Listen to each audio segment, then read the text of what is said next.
शामियाने के तले आजा जरी वाले नीले आसमाने के तले అంతర్జాతీయ స్థాయి ప్రమాణాలతో అత్యున్నత సాంకేతిక విలువలతో నటీనటుల అద్భుత నటనా కౌశలంతో సినిమాలను నిర్మించాలని ప్రతి నిర్మాత ఆరాటపడుతున్నాడు.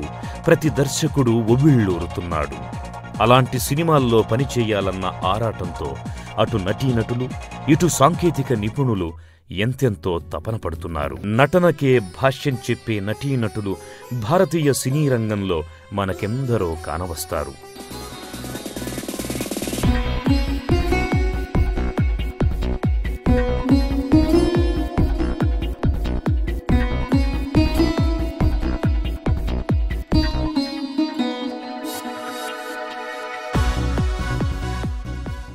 నైపుణ్యానికే వన్నె తెచ్చే సాంకేతిక నిపుణులు అడుగడుగునా తారసపడతారు. భారతీయ సినీ రంగం ఈ స్థాయికి చేరుకోవడానికి, అంతర్జాతీయ స్థాయిలో ఇంతటి కీర్తి ప్రతిష్టల్ని ఆర్జించడానికి ఎంతోమంది కృషి చేశారు. వారి నిరంతర కృషి, పట్టుదల, దీక్షా తపనలు విశ్వ సినీ చరిత్రలో భారతీయ సినీ రంగానికి అపార ఆదరణని, కీర్తిని ఆపాదించిపెట్టాయి. ఈ శుభ సమయంలో భారతీయ సినీ ప్రస్థానాన్ని ఒక్కసారి సంక్షిప్తంగా మననం చేసుకుందాం.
ప్రపంచ చరిత్రలో అంతవరకు నిశ్చలంగా ఉన్న బొమ్మలని మొట్టమొదటిసారిగా తెరపై కదిలించి మహాద్భుత సినీ ప్రక్రియను ఆవిష్కరించిన సృష్టికర్తలు లూయి లూమియర్, ఆగస్ట్ లూమియర్ సోదరులు. 1895లో ప్యారిస్లోని ఒక హోటల్లో లూమియర్ సోదరులు ప్రదర్శించిన సినిమాటోగ్రాఫ్ ప్రదర్శన జరిగింది. ప్రపంచంలోనే తొలి మూకీ కథా చిత్రం ది గ్రేట్ ట్రైన్ రాబరీ. దాని నిర్మాత ఎడ్విన్ పోర్టర్.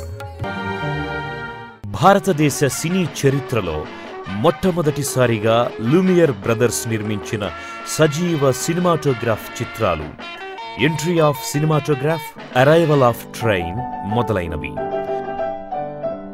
1896 జూలై 7వ తేదీన బొంబాయిలోని వాట్సన్ హోటల్లో అవి ప్రదర్శింపబడ్డాయి.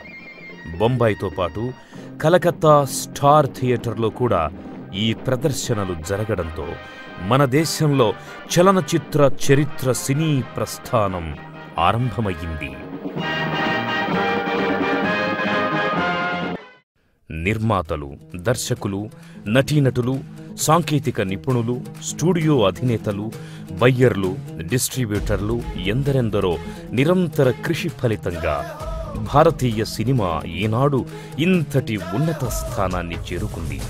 100 కోట్ల భారత ప్రజలకి మన సినిమాలు అటు ఆనందాన్నందిస్తూ, ఇటు సమస్యల్ని స్పర్శిస్తూ, కొన్ని సినిమాలతో పరిష్కారాల్ని చూపిస్తూ, ఎప్పటికప్పుడు సరికొత్త పంథాలో అత్యున్నత సాంకేతిక విలువలతో ముందుకు సాగిపోతోంది. విశ్వ సినీ రంగంలో భారతీయ చలనచిత్ర రంగానికి సరికొత్త అధ్యాయం ఆరంభమయ్యింది. హాలీవుడ్ నిర్మాతలు, దర్శకులు ఈనాడు మన దేశం వైపు దృష్టి సారిస్తున్నారంటే అందుకు ఇక్కడి వారి అప్రహిత నైపుణ్యమే మూల కారణం.